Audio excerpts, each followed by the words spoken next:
and it's concerning an example of Paris terrorist attacks on the concert. As we know, there wasn't any Christians that went to that concert because the Eagles of Death metal glorify Satan. So if you're a Christian, you would never be caught anywhere around that place. And that's the thing I'm trying to point out.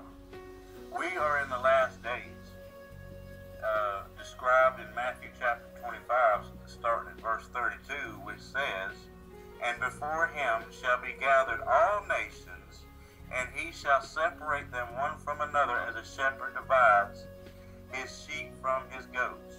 And he shall set the sheep on his right hand, but the goats on his left.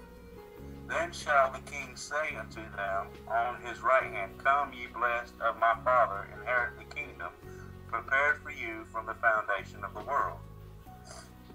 Now, and the ones on the left, the goats, of course, he don't say that to them.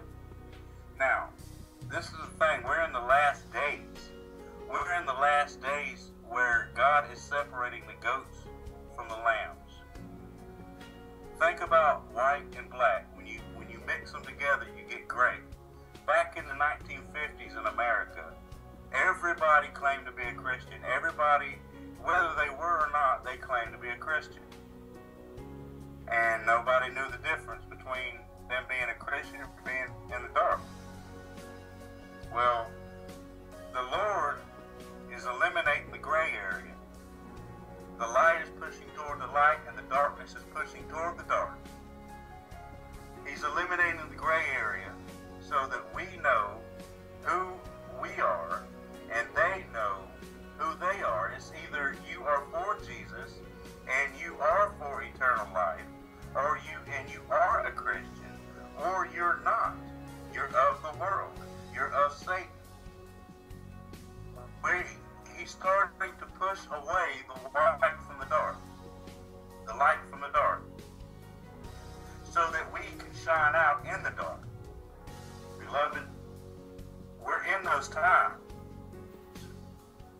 We're in those times where we have to make a choice today.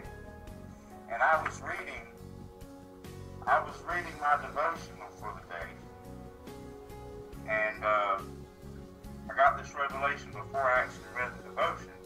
And the devotion for today is called It's Your Choice. And it comes out of Mark chapter 8, verse 34, which says, "If people want to follow me, let them give up the things they want. They must be willing even to give up their lives to follow me."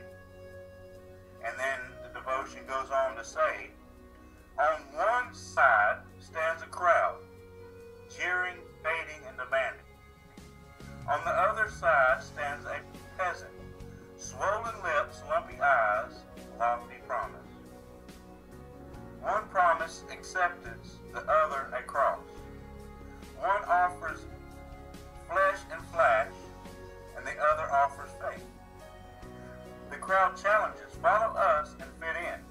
Jesus promises, follow me and stand out. They promise to please. God promises to save.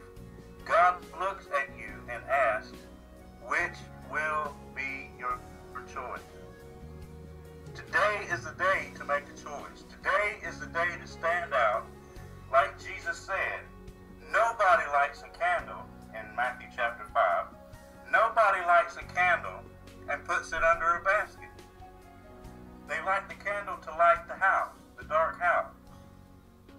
We are the salt of the earth, and we are to stand out. But if the salt has lost its flavor, what good is it to be thrown on the ground and to be trampled under the foot of man? That's what Jesus said. You have to make a choice today. If today is the day of salvation, today is the day of salvation. Not tomorrow. We're not promised tomorrow. We're promised today. I thank you, beloved. I thank you for listening to this. Y'all have a blessed day.